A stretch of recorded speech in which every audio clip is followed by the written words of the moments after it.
안녕하세요, 구독자 여러분. 저는 2년 전 전 남편과 헤어지고 아직은 만나는 사람 없이 싱글인 채로 사는 30대 직장인입니다. 저는 이혼이 아니라 혼인 취소 소송으로 가족관계 등록부가 깨끗해진 경우라 조금 특이한 경우라 할 수 있어요. 사실 방법만 다를 뿐 배우자와 혼인 관계를 정리했다는 점에서 의미는 같다고 할 수 있죠. 나는 이 인간에게 속아서 결혼했다는 말들 흔히 하시죠? 하지만 저의 경우 그 속은 정도가 몇 마디 타박이나 질책으로 해결되지 않는 수준이었습니다. 한마디로 그 사람의 성별, 이름, 나이 빼고는 다 거짓말이었다는 걸 결혼하고 나서 뒤늦게 알아버렸습니다. 연애가 짧기도 했고 결혼 전까지는 좋은 얘기만 하고 즐겁게 데이트만 하니까 전 남편에 대해 잘 몰랐어요.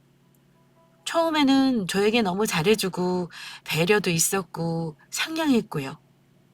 엄청 착하고 순한 사람인 줄 알았는데 결혼하고 나서 한순간에 변하더라고요.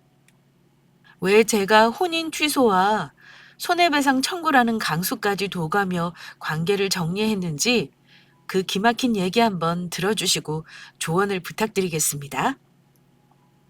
저는 중고등 수학학원 강사로 일하고 있습니다. 나름 유명한 학군지에 있는 학원이고 대학 재학 때부터 쭉 하던 일이라 수입은 꽤나 괜찮은 편이에요. 남편은 동료 강사 소개로 만났어요. 소개해 주신 분이 말하길 자기도 직접 아는 건 아니고 지인을 통해 소개해 주는 거라고 했었어요. 원래 소개팅이라는 게 상대방에 대해 기본 정보는 어느 정도 알고 나가는 거라 저도 만나는 사람이 직업이나 나이, 사는 곳 정도는 미리 정보가 있었습니다. 회계사에 나이는 저보다 2살 많고 사는 곳은 마침 제가 사는 곳과 가까운 곳이더군요. 29살이었던 저는 그 사람 스펙 듣고 그만하면 괜찮겠다 내심 생각했어요. 그리고 마냥 가볍지만은 않은 마음으로 남자를 만났습니다. 결혼을 처음부터 염두에 두지는 않았어도 사람 괜찮으면 몇 번 더 만나봐야겠다는 마음이었어요. 소개 자리에 나온 그 사람 역시 저와 같은 마음이었는지 제가 마음에 든다는 말을 처음부터 했고 저도 허우대 멀쩡하고 깔끔한 외모의 그 사람이 싫지 않았습니다. 초반에 그 사람은 저에게 엄청 공을 많이 들였어요. 몇 달 동안 거의 매일 제가 끝나는 시간에 맞춰 학원 앞까지 데리러 와주었고요. 몇 달 동안 매일매일 만나니 정도 들고 저에 대한 성실한 태도에 믿음이 갔죠. 그래서 사귀게 되었어요. 연애는 남들과 다를 거 없었습니다. 다만 연애 초반부터 그 사람은 결혼하자는 말을 직접적으로 많이 했어요. 저는 아직 서로에 대해 모르는 게 많다고 생각했고 결혼은 급할 거 없지 않느냐 했지만 그 사람이 빨리 가정을 꾸리고 싶다는 말을 했습니다. 제가 결혼은 너무 이르다는 말을 했더니 어느 날은 제게 털어놓을 게 있다면서 이런 말을 하더라고요. 너랑 결혼하려면 나에 대한 건 솔직하게 전부 털어놔야 할 것 같아. 이런 내가 싫다면 지금이라도 만나는 거 관두면 되는 거고 감사하고 만나준다면 너한테 정말 잘할 거라고 약속할 수 있어. 내 얘기 들어줄 수 있어? 무슨 말이길래 이렇게 분위기를 잡고 그래? 내가 오빠에 대해 모르는 게 더 있나? 사실은 너한테 미처 말 못한 게 있어. 솔직히 말하기 어려웠던 건 내 가족에 대한 얘기라서 그런 거야. 무슨 말을 하려고 저렇게 무게를 잡나 했는데 역시 자기 개인적인 얘기를 털어놓더라고요. 사귄 지 얼마 안 되었을 때부터 그 사람은 자기에 대한 걸 이것저것 많이 얘기했어요. 졸업한 대학교 전공, 지금 다니는 회계법인, 심지어 자기 수입이 얼마인지도요. 물론 제가 일부러 꼬치꼬치 캐물은 건 아니에요. 만나면서 가족 얘기도 하고 직장 얘기하면서 대부분 자연스럽게 알게 된 겁니다. 다만 제가 우리 가족 이야기를 할 때 그 사람은 유독 말을 아끼긴 했던 게 기억나네요. 솔직하게 털어놓을 기회를 보고 있었는데 그게 오늘인 것 같다. 나는 부모님이 안 계시거든. 어릴 때 두 분 다 돌아가셨고 나는 조부모님이 키워주셨어. 할머니 돌아가시고 나서 고등학교 때부터는 줄곧 혼자 살았고 지금도 혼자 살고 있어. 뒷받침해주는 부모님이 없고 혼자 모든 걸 하다 보니까 자리 잡는 게 사실 힘들었어. 지금도 여전히 애쓰는 중이고. 너 만나기 전에 미리 말할까 했지만 혹시 나에 대해 편견 가질까봐 그래서 말 안 했어. 부모님 없이 고등학교, 대학교를 전부 혼자 힘으로 졸업했다는 말을 하는데 참 놀랍기도 하고 한편으로는 안쓰럽기도 하고 그랬습니다. 더군다나 저는 그 사람 만나면서 하도 멀끔하게 하고 다니길래 부모님 없다는 건 전혀 생각도 못했고요. 힘들게 자란 줄도 몰랐습니다. 부모님 뒷바라지 없이 컸다면 여러 가지로 어려움이 많았을 텐데 대학교도 인서울 나름 좋은 학교 나오고 전문직에 종사하고 있으니 이 악물고 살았겠구나 싶었어요. 어려운 얘기 솔직하게 털어놔줘서 고마워. 결혼하는 건 우리 둘만의 문제는 아니니까 오빠도 말하는 거 쉽지 않았을 거라고 이해해. 하지만 우리 부모님 그리 꽉 막히신 분들은 아니야. 혹시 반대하신다면 시간을 두고 설득해야겠지만 나한테는 큰 문제 아니니까 너무 걱정하지 마. 네가 그렇게 말해주니까 정말 고맙다. 근데 결혼하면 너한테는 정말 좋은 게 하나 있어. 너는 나랑 결혼하면 신경 쓸 시댁은 없는 거니까 어찌 보면 더 좋은 거 아닌가? 나는 네 부모님을 친부모라 생각하고 잘할 거고 말이야. 내가 아들처럼 잘하겠다고 대릴사에 보신 셈 치라고 너희 부모님 설득하면 허락하시지 않을까? 뭐? 대릴사위는 무슨... 우리 둘이 잘 살면 그걸로 만족하실 뿐이야. 그런 건 차차 생각해보자. 솔직히 말해 정상적인 집안이면 저도 훨씬 좋았을 겁니다. 부모님에게는 아무래도 만나는 사람이 부모 안 계시다는 말을 하기는 조금 신경 쓰이는 일이니까요.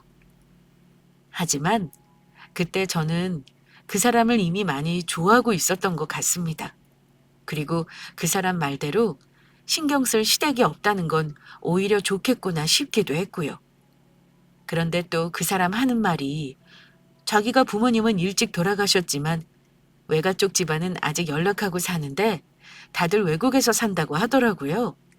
외삼촌이랑 이모가 전부 해외에서 사업을 하신다면서 가끔 한국에 나오면 자기를 만나기도 하고 간혹 학비를 도와주시기도 했다는 겁니다. 나중에 결혼하면 뭐 여행 가서 만나자고 하기도 했습니다. 자기가 기댈 구석이 아예 없었던 건 아니라면서 대학 때 잠깐 외삼촌 도움으로 공부도 하고 들어왔다고 하더라고요. 어쨌든 참 대단하다고 생각했던 게 부모 도움 없이 어쨌든 대학 졸업하고 취직까지 잘했다는 점이었습니다. 아무리 외가 식구들이 도와줬다고 해도 친부모랑 같지 않았을 테니까요. 게다가 남들 다 부러워하는 좋은 직업에 외제차까지 끌고 다닐 정도로 출세했으니 뭘 해도 잘할 사람이라는 생각이 들었습니다. 우리 부모님께 결혼 허락받을 때 사실 한 번에 허락받지는 못했어요. 하지만 몇 번을 남자친구가 선물 싸들고 찾아와 부모님 설득했고 저 공주처럼 모시고 살겠다는 말에 저희 부모님도 결국은 허락하셨습니다. 아빠는 남자친구 멀쩡한 모습 보고 깜빡 넘어가셨던 것 같아요. 그 사람이 어른한테는 또 어찌나 살갑게 구는지 아빠는 이미 사위로 인정하시더라고요. 하지만 엄마는 달랐습니다. 엄마는 제 의견을 존중하겠다고 하셨지만 걱정하듯 한 말씀이 있는데요. 지금 와서 생각하니 역시 어른들 말은 허투루 들으면 안 된다 싶습니다. 유진아, 엄마는 네 결정을 믿지만 걱정이 되는 건 사실이야. 엄마는 사위감 부모가 없는 걸 걱정하는 건 아니다. 근데 오늘 얘기하다 보니까 뭔가 사람이 두루뭉실하고 명확하게 자기를 안 내놓는 것 같아서 그게 마음에 걸려. 혹시 너 네 남자친구 집에는 가봤어? 아님 주변 다른 가족이나 친구는 만난 적이 있니? 엄마가 이렇게 물으시는데 그때 저는 무슨 생각으로 그랬는지 거짓말을 하고 말았습니다. 어? 당연하지. 결혼할 사이인데 모르겠어. 엄마는 대체 뭘 보고 그런 말을 하는 거야? 그 사람 나한테 숨기는 거 하나 없이 다 얘기했어. 부모님 안 계신다고 털어놓기까지 했잖아. 나는 시댁 없어서 좋기만 한데 뭘. 엄마, 너무 걱정하지 마. 그래? 인물도 좋고 성격도 좋은데 엄마는 목에 가시가 걸린 것처럼 왜 이리 뭔가 불안한지 모르겠다. 저는 엄마의 그 말에 하나 있는 딸 시집 보내는 게 아쉬워서 그런 기분이 드는 거라고 얘기하고 넘어갔습니다. 친정 부모님이 여유가 많은 편이세요. 아빠는 대기업 임원으로 퇴직하셨고 엄마는 초등학교 교사로 재직 중이셨고요. 남동생은 공공기관에서 일합니다. 솔직히 저 부족한 거 없이 자랐고 정말 감사하게도 저와 제 동생 앞으로 아파트도 하나씩 마련해 주셨어요. 이건 결혼 준비하면서 남자친구에게 자연스럽게 오픈하게 되었고요. 결혼하기로 한 후로 우리 집에 여러 번 와서 가족들과 식사도 많이 했어요. 그리고 제 친구들 만나서 남자친구 결혼할 사람이라고 다 소개했고요. 물론 다니는 직장에도 결혼 얘기 다 했습니다. 저는 그 사람에게 속이거나 숨기는 거 없이 전부 오픈했다고 자신 있게 말할 수 있습니다. 보통 결혼할 거면 다 그렇게 하는 거 아닌가요? 그런데 그 사람은 결혼을 서둘렀으면서도 저한테 뭘 할까 솔직하지 않은 게 몇 가지 있었어요. 이상하다고 생각은 했지만 대수롭지 않게 넘어갔던 것이 나중에 눈덩이가 돼서 돌아오더라고요. 몇 가지 말씀드리자면 이런 겁니다. 그 사람은 저를 결혼하기 전에 자기 집에 데려간 적이 한 번도 없었습니다. 심지어 저는 집 주소를 몰랐어요. 사는 동네까지는 말했지만 상세한 주소는 결혼할 때까지 몰랐습니다. 그 동네는 나름 잘 사는 동네였는데 그 사람 말로는 30평대 아파트를 자가로 소유하고 있다고 들었습니다. 저는 신혼집으로 좋겠다 싶어서 이렇게 물어본 적이 있어요. 오빠, 우리 그냥 신혼집 새로 왔지 말고 오빠 집에서 시작하는 게 어때? 오빠가 쓰던 살림도 있을 테고 필요한 것만 사서 시작하면 결혼 비용도 아끼고 좋을 것 같은데. 어때? 그런데 좋아할 줄 알았던 그 사람은 곤란하다는 표정으로 대답했습니다. 아, 그건 안 돼. 나 그 집에 대출이 많거든. 집 정리해서 대출 없이 시작하고 싶어. 네 앞으로 집 해주셨다며 거기서 시작하는 게 여러모로 좋지 않겠어? 글쎄. 그럼 오빠 집 처분해서 대출 갚고 얼마 정도 여유 있는데? 내 집에서 살려면 세입자도 내보내야 하고 보증금 빼줘야 하거든. 그럼 오빠가 집 팔고 보증금 보태줄 수 있는 거야? 뭐? 보증금? 그걸 왜 내가 도와줘야 하는 건데? 어차피 네 명의 아파트잖아. 내가 도와주면 네 집 공동명의로 해줄 거야? 그런 거 아니잖아. 내 집 한도는 당연히 결혼 비용으로 보태긴 할 거야. 하지만 보증금 빼줄 목돈은 해주기 싫은데. 그건 네가 부모님한테 좀 부탁드리면 안 되는 거야? 솔직히 말하면 나 다른 대출도 있어서 그거 갖고 결혼 비용 쓰려면 남는 것도 없어. 저한테 말하지 않은 대출을 그제야 얘기하는데 이게 뭔가 싶었죠. 저는 다른 건 몰라도 경제적인 문제는 결혼 전에 확실히 해두고 싶었는데 몰랐던 대출 얘기를 하는 게 솔직히 짜증났었습니다. 이거 말고 나한테 얘기 안 한 거 또 있어? 있으면 내가 기회 줄 때 말해. 나중에 또 다른 대출이나 빚 있다고 하면 그때는 진짜 화날 것 같거든? 그리고 정확히 결혼 비용으로 얼마 모아놨는지도 얘기해줘. 그래야 나도 준비를 하지. 그랬더니 하는 말이 현금 여유는 사실 얼마 없어. 사실 여기저기 투자하느라고 돈이 좀 묶여 있어서 말이야. 한 2천만 원 정도? 일단 그걸로 결혼 준비하면 안 될까? 현금 2천만 원 가지고 결혼하겠다는 거 듣고 얼마나 황당했는지 모릅니다. 뭐? 2천만 원? 오빠 지금 나한테 고작 2천만 원 손에 들고 결혼하자고 한 거야? 설마 쥐 팔면 여유 있는 거지? 그렇겠지. 근데 대출 갖고 나면 그리 많지도 않아. 그 돈은 다른 데다 투자할 거니까 이해해 주라. 결혼 전부터 돈 문제, 신혼집 문제로 실랑이를 하다가 결국은 저희 친정 부모님 도움으로 제 명의 아파트로 들어가 살기로 했습니다. 그랬더니 나중에 자기 남는 돈은 전부 저에게 관리하게 주겠다면서 말은 또 뻔지르르하게 하더라고요. 결혼하면 너한테 돈 관리하게 해줄게. 내 월급 거의 1,000만 원 돈 되는 거 알지? 물론 몇 달간은 카드값에 나갈 거 많아서 다는 못 줘도 차근차근 너한테 맡길게. 자기 월급 실수령액까지 말하면서 제게 맡기겠다길래 그 말을 믿었습니다. 투자 때문에 다른 데 돈이 묶여 있다는 말도 믿었어요. 그때 통장까지 전부 까보라고 했어야 하는데 그러지 못한 게 참 후회되네요. 어쨌거나 금전적인 부분은 저에게 큰 소리만 쳤지 뭔가 확실하게 얘기해주지 않았어요. 남자친구 집에 한 번쯤 가보고도 싶었는데 제가 가보고 싶다고 할 때마다 남자 혼자서 살아서 집이 더럽다는 둥 치워야 한다는 둥 이런저런 핑계만 대고 저를 절대 데려가지 않았습니다. 그리고 또 이상했던 건 결혼 전에 그 사람 친한 친구를 만난 적이 없다는 겁니다.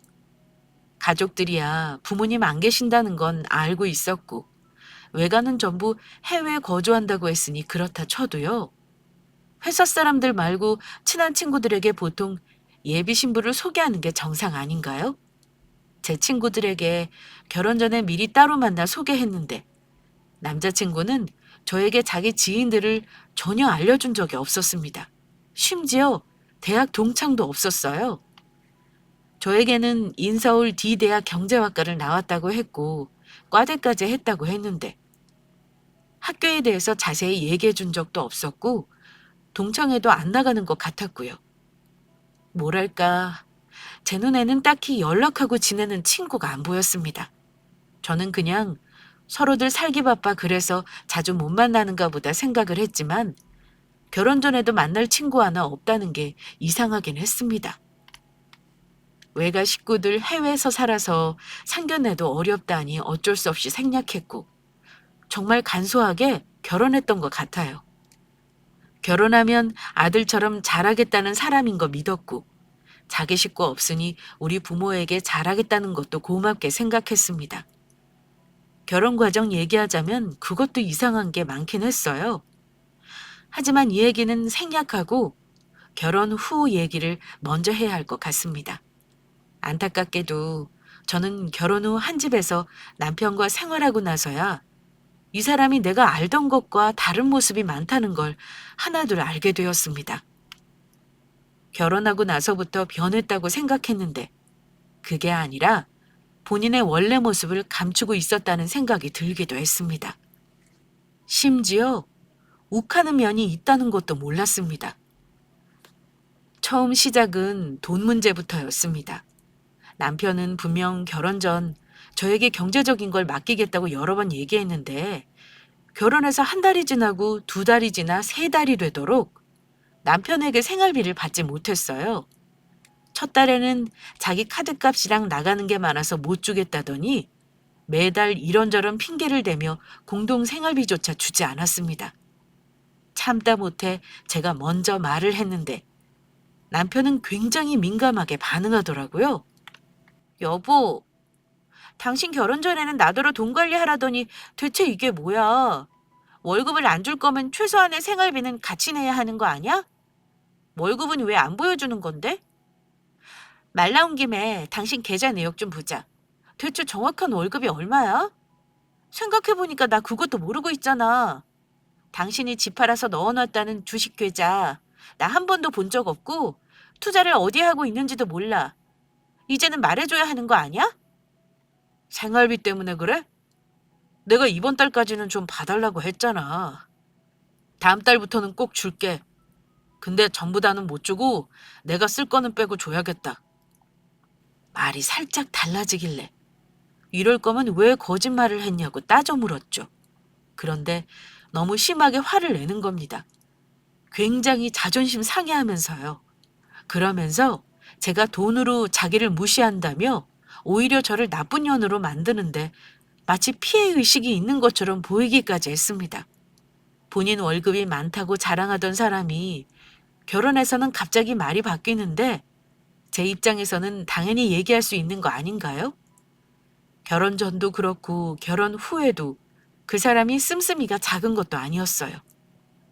감당할 수 있으니까 쓰나 보다 했는데 결혼하고 나서 생활비도 못 줄 정도였나 싶어 속은 기분이 들었습니다. 그뿐이 아니었습니다. 회계사라는 직업이 되게 바쁜 직업인데 그런 직업치고 야근도 없고 바쁘지도 않고 퇴근 후에는 집에 와서 게임만 하거나 TV만 보더라고요. 저는 그냥 남편이 열심히 일하는 사람은 아닌가 보다 생각했습니다. 남편은 또 제가 학원 끝나는 시간이 원래 늦는 거 알면서도 저를 구속하려 하고 다른 사람들을 잘 못 만나게 하는 이상한 면도 있었습니다.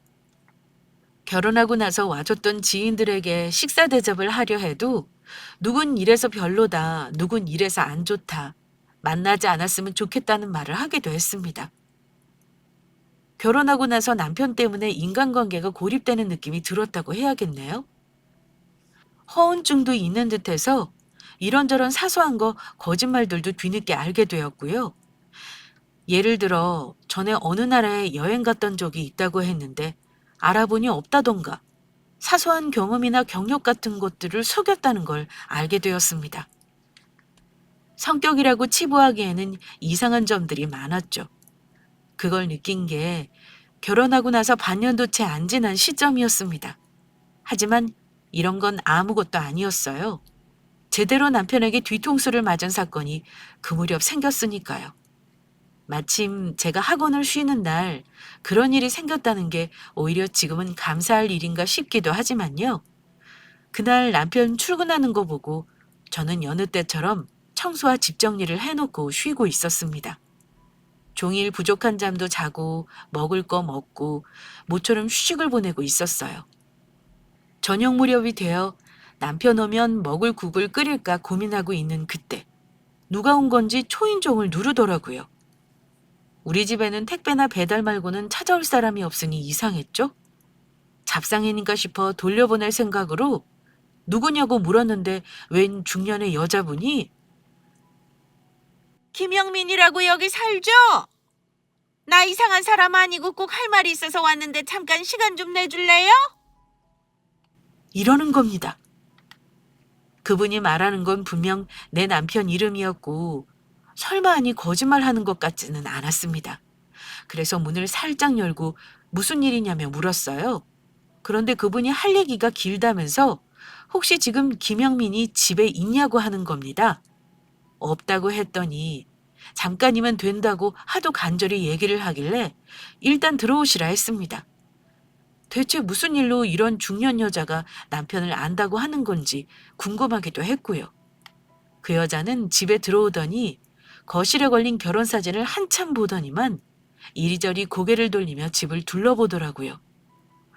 그런데 표정이 뭐랄까요? 슬픈 것 같기도 하고 화난 것 같기도 하고 당혹스러워 보이기도 하고 암튼 복잡했습니다. 저기 무슨 일로 저희 집에 찾아오셨는지 물어봐도 되나요? 제 남편하고는 어떤 관계시길래 찾아오셨어요? 솔직히 저는 그분이 남편에게 돈을 빌려준 채권자가 아닐까 의심을 했습니다. 그런데 그분이 복잡한 얼굴로 제 얼굴을 한번 쳐다보고 한숨을 푹 내쉬더니 얘기를 시작했습니다. 내가 이놈 결혼했다는 소식을 왜 엉뚱한 사람한테 들어야 하는 건지 모르겠네요. 우리 아들이랑 결혼했다니까 그쪽은 내 며느리가 맞겠군요. 영민이한테 내 얘기 들은 적 없죠? 아마 이놈이 자기 엄마 죽었다고 했을 수도 있죠. 아휴, 내가 수소문하다가 겨우 알고 찾아왔네요. 내가 영민이 엄마예요. 내 귀로 분명 엄마, 며느리, 뭐 이런 단어를 들으면서도 현실감이 없더라고요. 그러면서 그분이 제 손에 작은 명함을 하나 건네주는 겁니다. 요양보호사라고 적혀 있더군요. 그분 이름과 연락처를 확인하고 일단 주머니에 챙겨뒀습니다. 네? 우리 남편 어머니시라고요? 이게 대체 무슨 일이죠? 남편이 저한테는 부모님 두 분 다 안 계시다고 했거든요. 외가 쪽 친척들도 다 해외에 계신다 해서 결혼하면서도 아무도 본 적 없고요. 정말 남편 어머니 맞으세요?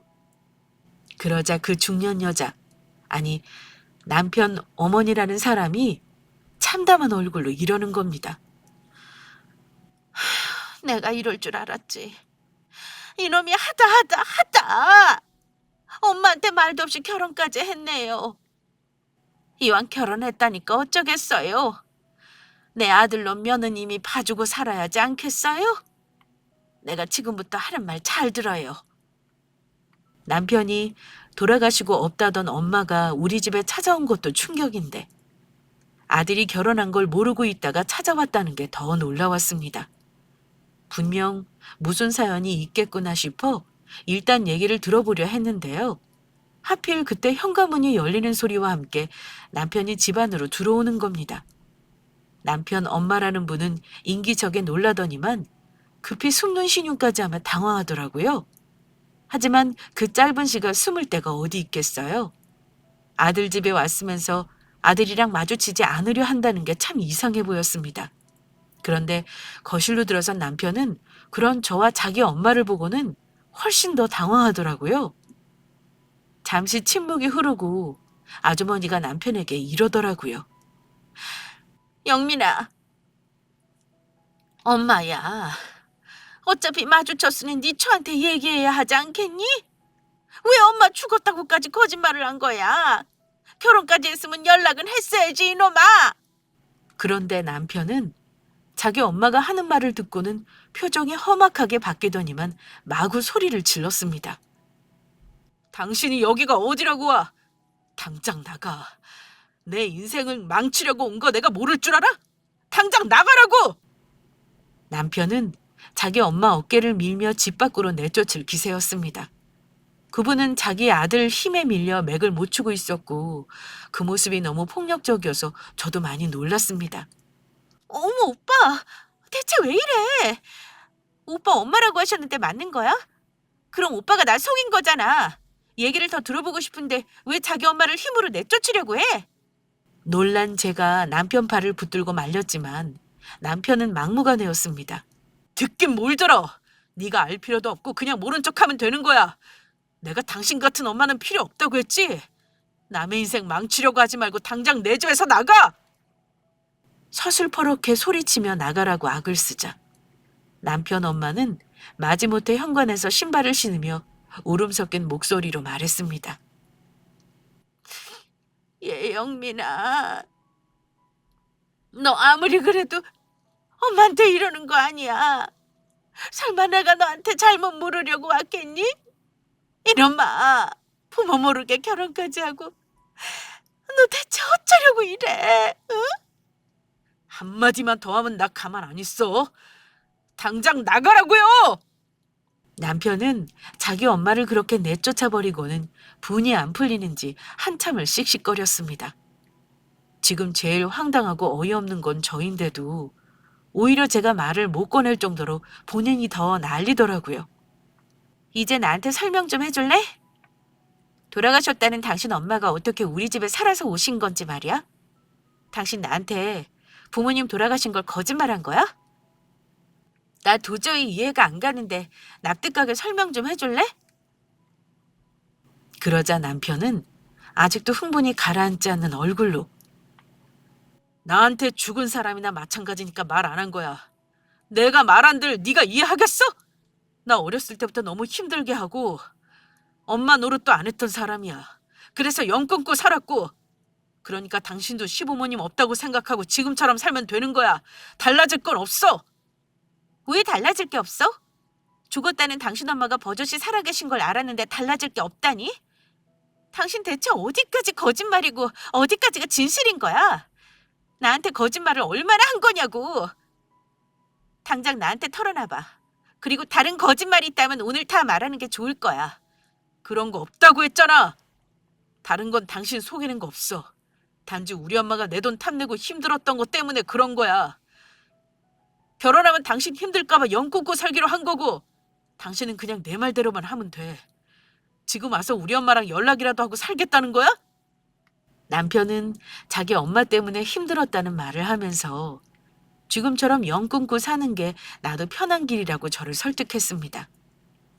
저는 도저히 남편이 이해가 가지 않았지만 전혀 자기 뜻을 굽히려 하지 않는 거 보고 일단 수긍하는 척 했습니다. 그날 밤 잠을 한숨도 못 잤네요. 남편에게 쫓겨나가던 시어머니의 안타까운 표정이 자꾸만 생각이 나기도 했고 남편의 말은 저를 납득시키기에는 부족했습니다. 며칠 동안 고민을 많이 했어요. 남편은 제 눈치를 슬금슬금 보며 기분을 살피는 듯 했지만 그것도 오래 못 가더군요.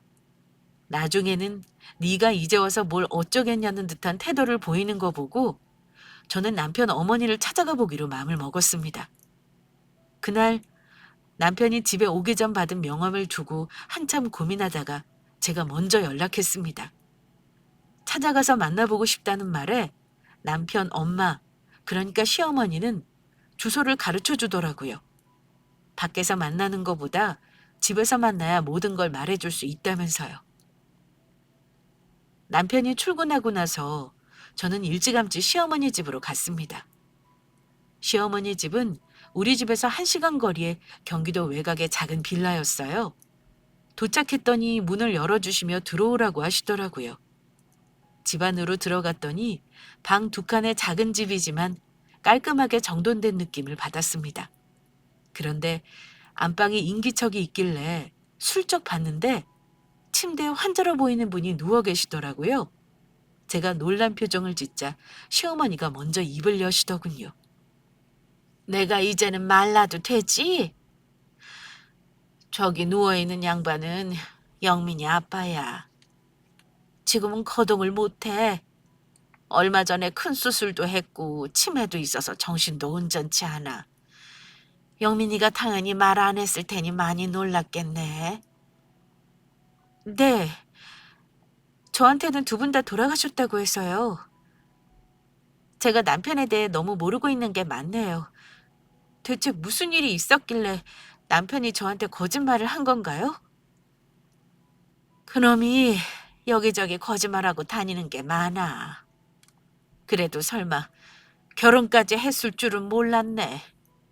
그놈 친구한테 결혼했다는 말 듣고 갑자기 찾아간 건 미안해. 내가 그 녀석 직장에도 연락해보고 얼마나 찾았는지 몰라. 이 녀석이 다니던 직장 그만두고 또 다른 데로 옮겼길래 찾는데 오래 걸렸지. 네? 직장을 옮겼다고요? 저는 처음 듣는 말인데요. 오빠가 지금 일하는 회계사 사무실 오래 일했던 걸로 알아요. 그러자 어머니가 황당한 표정으로 이러시는 겁니다. 아이고, 이놈이 직장도 거짓말을 했나 보네. 자기 직업을 회계사라고 했어? 세상에. 내가 이놈을 잘못 키워도 한참 잘못 키웠지. 정말 미안해. 며느님한테는 내가 면목이 없네. 실은 우리 아들은 회계사 아니야. 내가 알기로는 보험 설계사 일하면서 여기저기 영업 다니는 걸로 알아. 그래도 벌이는 괜찮다고 들었는데 이놈이 작년에 내 돈 5천만 원을 통장에서 빼서 집을 나갔거든. 얼마나 마음고생을 했는지. 아들이지만 너무 미워서 내가 이놈을 찾아가서 가만 안 두려고 했어. 결혼했다니까 내가 모른 척할까 했지만 며느님은 또 뭔죄겠어. 얘기를 들어보니 그동안 남편이 저에게 했던 모든 게 거짓이라는 걸 알겠더군요. 직업은 회계사가 아닌 보험 설계사였고요. 그동안 생활비를 안 주려 한 것도 그제야 납득이 되더라고요. 심지어 대학 나온 것도 거짓말에 집을 샀다가 팔았다는 것도 거짓말이었습니다. 자취방에서 생활했고 자기 엄마 돈까지 훔쳐서는 그걸로 결혼했구나 짐작이 갔어요. 저는 너무 충격이 커서 아무 말도 못하고 있는데 어머니가 저한테 이러시더라고요. 어떻게 할 거야? 결혼까지 했으니 그냥 우리 아들 받아줘야 하지 않겠어? 알고 보면 이놈이 불쌍한 놈이야.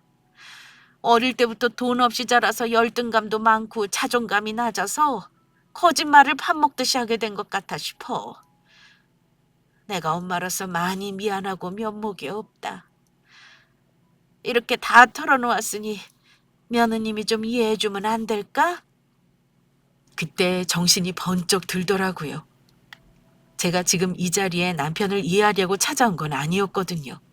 저는 남편이 숨기는 진실을 알려고 온 거니까요. 죄송하지만 말씀 잘 들었고요. 저는 대개 아들하고 이쯤에서 끝내야 할 것 같네요. 아줌마는 법적으로 책임은 묻지 않을게요. 아들 결혼한 거 모르셨다는 건 거짓말 아닌 거 알겠네요. 그럼 이만 가보겠습니다. 저는 단호하게 말하고 그 집을 나오려고 했는데 남편 엄마가 저를 붙잡더니 이러는 겁니다. 어머, 이렇게 가면 어떡해? 저기, 이런 말해서 나도 참 염치가 없긴 한데 사정이 급해서 말이야. 혹시 아들이랑 헤어지면서 그놈이 나한테 가져간 5천만 원 어찌 보존 좀 해줄 수 있을까? 본인도 염치가 없는지 몸을 베베 꼬매서 말을 하는데 정말 기가 막히고 황당해서 말문이 막히더라고요. 그걸 왜 저한테 그러세요? 저도 그 인간한테 손해배상 청구해야 할 판인데요. 알아서 해결하세요. 남편 엄마가 하는 말 들으니까 잠시나마 측은한 마음 가졌던 제가 바보같이 느껴지더군요. 저는 뒤도 안 돌아보고 그 집 나와서 집으로 가서 남편은 옷가지부터 전부 싸놓았습니다. 대충 짐을 꾸려서 현관 밖에 내놓았고 남동생을 급히 불렀어요. 자초지종을 설명했더니 안 믿는 눈치였지만 일단 집으로 와줬습니다. 남동생이 오고 나서 잠시 후 남편 놈도 퇴근을 했더라고요. 집에 왔는데 심상치 않은 표정으로 저와 남동생이 앉아있는 거 보고도 태연하게 천하만냐면서 아는 척을 하더군요. 더 묻고 따질 것도 없이 제가 먼저 집에서 나가달라고 했습니다. 내 집에서 나가. 나 오늘 당신 엄마 만나고 와서 당신에 대해 전부 들었어. 당신 나온 대학이며 직업이며 모든 걸 다 속였더라. 나랑 결혼하려고 당신만의 세계를 창조한 것 같던데 그 거짓말이 영원할 줄 알았니? 다 알고서 내가 당신하고 계속 살 수 있을 거라 생각해? 그랬더니 이 사람은 마치 올 것이 왔다는 듯 당황도 하지 않고 차갑게 표정이 식더라고요. 하지만 모든 걸 알았다는 제 말에도 그 사람은 다른 거짓말로 거짓말을 덮으려 했습니다. 뭐? 왜 나한테 말도 없이 엄마를 만나고 그래? 너는 우리 엄마가 하는 말을 믿어? 내가 돈 가져갔다 그러지? 우리 엄마가 당신 속이는 거야. 내 돈 탐내는 건 우리 엄마라고. 당신 정말 모르겠어? 내가 이런 걸로 거짓말하겠니? 그러고 보니 우리 만날 때 자기 집에 한 번도 데려간 적 없었지? 집이 있다는 것도 거짓이었고 직업까지 속여가며 돈은 왜 그렇게 쓴 건데? 뭐? 외가 식구들이 다 해외에 산다고? 당신 어머니 말로는 외삼촌도 있지도 않다며. 당신의 아픈 아버지까지 그렇게 외면하고 집을 나와서 이렇게 사는 이유가 뭐였어? 이렇게 나 속이고 결혼하고 싶었어? 긴 말할 거 없어. 당장 내 집에서 나가. 당신이 사기쳐서 결혼한 거니까 당연히 이혼이야. 그리고 손해배상 청구해서 정신적 피해보상까지 싹 다 청구할 거니까 앞으로 그동안 거짓말한 죗값치를 각오하는 게 좋을 거야. 내가 천천히 다 설명한다잖아. 너 정말 나랑 헤어질 수 있어? 좋아. 내가 너한테 잘 보이겠다고 직업 속인 건 미안해. 하지만 나 보험 팔아서 한 달에 300 넘게 벌어. 그 돈 다 너 줄게. 내가 돈 못 버는 백수도 아니고 너한테 꿀릴 것도 없다 이거야. 웃기는 소리 마. 문제가 뭔지 아직도 이해가 안 가? 나는 당신이 사소한 것부터 중요한 것까지 거짓말한 걸 문제 삼는 거야. 당신 혹시 리플리 증후군 알아? 입만 열면 밥 먹듯이 거짓말하는 거 그거 병이라고. 돈 따위 필요 없어. 나는 나 속이는 사람하고는 못 살아. 본인이 감당되는 거짓말을 했었어야지. 남의 인생까지 망가뜨리냐? 이건 범죄야, 범죄! 난 너랑 이혼 못해. 절대 못 헤어지니까 어디 맘대로 해봐. 절대 이 집에서 못 나가. 그때 남동생이 나서서 남편놈과 신랑이 그때 집에서 쫓아냈습니다. 나가면서도 끝까지 회유하려는 말을 하고 불쌍한 척을 하더라고요. 남동생도 기가 막혀 했죠. 부모님한테 어찌 말하냐면서 허탈해 했고요. 저는 졸지에 범죄 드라마의 주인공이 된 기분이었습니다. 동생은 남편이 행패 부릴 수도 있으니 이 집에 있는 게 위험하다고 당분간 본가로 가자고 하더라고요. 저는 비밀번호 다 바꾸고 문단속 단단히 한 후 본가로 왔습니다. 그리고 부모님께는 모든 사실을 다 말씀드렸고 헤어지겠다 했습니다. 왜 그리 혼인신고를 빨리 했는지, 이혼을 어찌해야 하나 고민했는데 동생이 얘기해 주더라고요. 사기 결혼으로 고소하고 혼인 취소 소송하면 이혼 절차 없이 결혼 무효된다고요. 저는 동생 도움을 얻어 동생 지인이라는 변호사와 상담을 한 후 혼인 취소 소송을 하기로 결정했습니다. 그리고 당연히 형사 고소도 같이 걸었어요. 그동안 제가 그 인간 때문에 입은 금전적 피해도 상세히 적었고 정신과 치료받으면서 진단서도 첨부했습니다. 물론 그 인간이 가만히 있지 않았어요. 협박 전화와 문자질로 한동안 골머리를 앓았습니다. 카톡이랑 문자로 화를 엄청 내더니 심지어 저를 도리어 고소하겠다고 하더니만 또 미안하다, 대화로 풀자, 이것을 몇 번이나 반복하면서 쇼를 하더군요. 결국 남동생과 아빠가 콩밥 먹이겠다는 말로 혼내고 나서야 그만두더라고요. 그 후 6개월간의 소송 끝에 저는 승소했고 그 인간과는 이혼 절차 없이 혼인이 취소되는 걸로 제 가족관계 등록부를 정리했습니다. 지금은 이사도 나왔고 학원도 관뒀어요. 지역은 못 밝히지만 그놈과 전혀 접점이 없는 지역에서 삽니다. 그 인간과 짧은 결혼 생활하는 동안 제 정신도 얼마나 피폐해졌는지 몰라요. 그놈 거짓말과 교묘함에 놀아나면서 저 역시 영향을 받았던 거죠.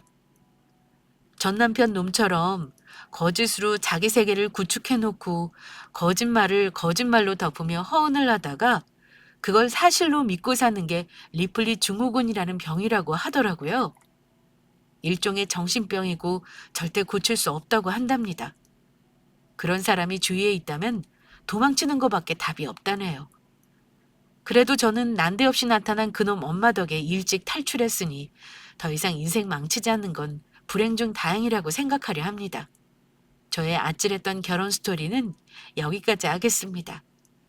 구독자분들도 저의 사기 결혼 사례를 기억하고 계셨다가 혹여 본인이나 주위에 제 전남편 같은 놈이 있다면 꼭 멀리하시고 가급적 도망치시길 바랍니다.